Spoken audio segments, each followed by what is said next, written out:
அப்பவும் இப்பவும் எப்பவும் சென்னை சில்க்ஸ். அதிரடி கலெக்ஷன், சரவெடி செலிப்ரேஷன்.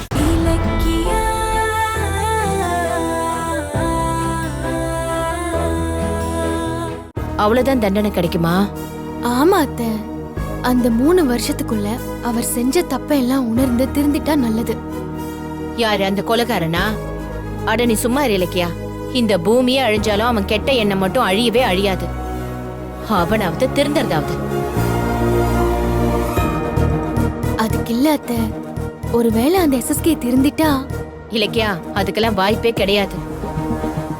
சரி அத்தை, ஒருவேளை அவர் திருந்திட்டா நீங்க கௌதம் கிட்ட எஸ்எஸ்கே தான் அவரோட அப்பான்னு சொல்லுவீங்களா?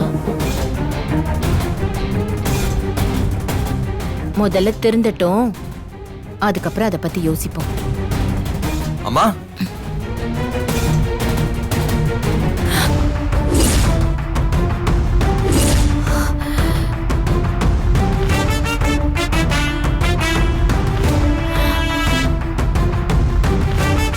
ஏன் என்ன பார்த்ததும் நிறுத்திட்டீங்க?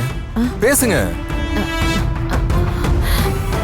ஏதோ திருந்தட்டும் பேசிக்கலான்னு காதுல விழுந்துச்சு. யார் திருந்தணும்? யார்கிட்ட பேச போறீங்க? என்னாச்சு? ஏன் பதிலே பேச மாட்டேங்கிறீங்க? அது அது வந்து கௌதம், அது அஞ்சலி திருந்தட்டும், அதுக்கப்புறம் நம்ம வீட்ல சேர்த்துக்கிறத பத்தி பேசிக்கலான்னு பேசிட்டு இருந்தோம். ஓஹோ, அதுக்கு முதல்ல கார்த்திக் வீட்டுக்கு வரணுமே. அம்மா, இத பிடிங்க. என்னப்பா இது? நான் ஜெயில இருக்கும்போது இலக்கியா போய் டெண்டர்ல ஜெயிச்சுட்டு வந்தால, அந்த ப்ராஜெக்ட் இப்போ 200 கோடி ரூபாயில எம்வாக்குங்கிற பேர்ல மாலா பெருசு பண்றாங்க. அத நாம தான் கட்ட போறோம். அந்த ப்ராஜெக்டோட டாக்குமெண்ட்டை உங்ககிட்ட கொடுத்து ஆசீர்வாதம் வாங்கத்தான் வந்தேன். ரொம்ப சந்தோஷமா இருக்கு கௌதம். அந்த படுபாவி எஸ்எஸ்கேவோட சதியில இருந்து நீங்க எப்படி மீண்டு வர போறீங்களோன்னு நான் ரொம்ப கவலையா இருந்தேன். ஆனா நீங்க அவனையும் ஜெயிலுக்கு அனுப்பிட்டு உங்க தொழிலையும் டெவலப் பண்றீங்க. உங்க மனசு போல இந்த ப்ராஜெக்டையும் நீங்க நிச்சயமா ஜெயிப்பீங்க. இரு, இத சாமி கிட்ட வச்சு கும்பிட்டுட்டு வரேன்.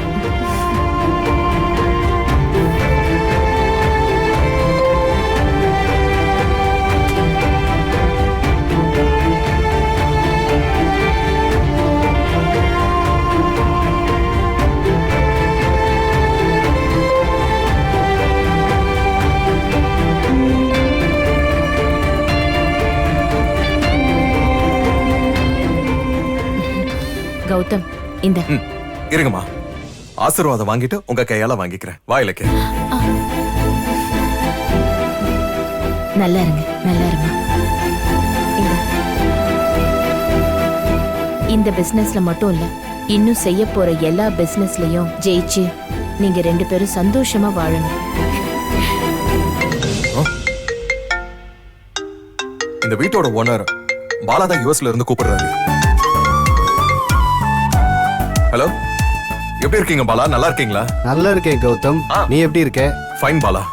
இப்போ உங்க வீட்ல இருந்து தான் பேசிக்கிட்டு இருக்கேன். அந்த வீட்டை பத்தி பேசத்தான் ஃபோன் பண்ணேன். என்ன விஷயம்னா, இத்தனை நாளா உனக்கு வேண்டப்பட்டவங்கன்னு சொல்லி அந்த வீட்டை யூஸ் பண்ணிட்டு இருந்தல்ல, அந்த வீட்டை என் மச்சினனுக்கு வித்துட்டேன். அவன் அந்த வீட்டை உடனே டெமாலிஷ் பண்ணி புது வீடு கட்ட போறேன்னு சொல்றான். அப்படியா? ஆமா கௌதம், உடனே அந்த வீட்டை வெக்கேட் பண்ணி தந்தா கொஞ்சம் நல்லா இருக்கும். என்ன பாலா இப்படி திடீர்னு சொல்றீங்க? நானும் என் மச்சினங்கிட்ட 6 மாசம் டைம் கொடுறா, காலி பண்ணிடுவாங்க அப்படின்னு எவ்வளோ சொன்னேன். ஆனா அவன் ஏதோ ஜாதகம் நல்ல நேரம் அப்படின்னு அவசரப்படுத்துறான். நீ எதுவும் தப்பா நினைச்சுக்காத, இந்த வீக்குள்ள வெக்கேட் பண்ணிடுறேன் ப்ளீஸ். சரி சரி பாலா, நான் வேற வீடை ஏற்பாடு பண்ணிட்டு இந்த வீடை வெக்கேட் பண்றேன். Thank you, thank you very much Gautham. Thank you. Okay, bye. அப்புறம் ஃப்ரீ ஆயிட்டு ஃபோன் பண்றேன். ஓகே? ஓகே பாலா. கௌதம், என்னாச்சு கௌதம்? என் ஃப்ரெண்ட் இந்த வீட்டை உடனே காலி பண்ண சொல்றாரு. என்ன கௌதம், இப்படி திடீர்னு சொன்னா எப்படி? இல்ல, வீட்டை வித்துட்டாரா?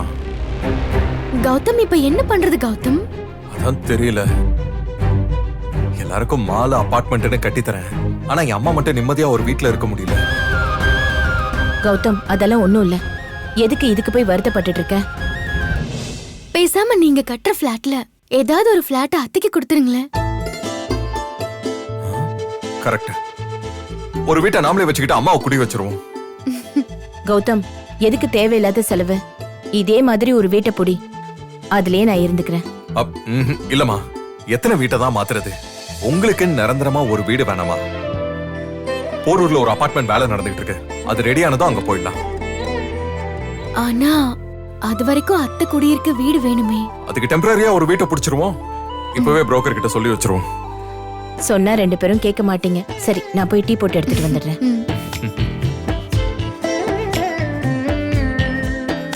Hello, broker ஜெகநாதனா?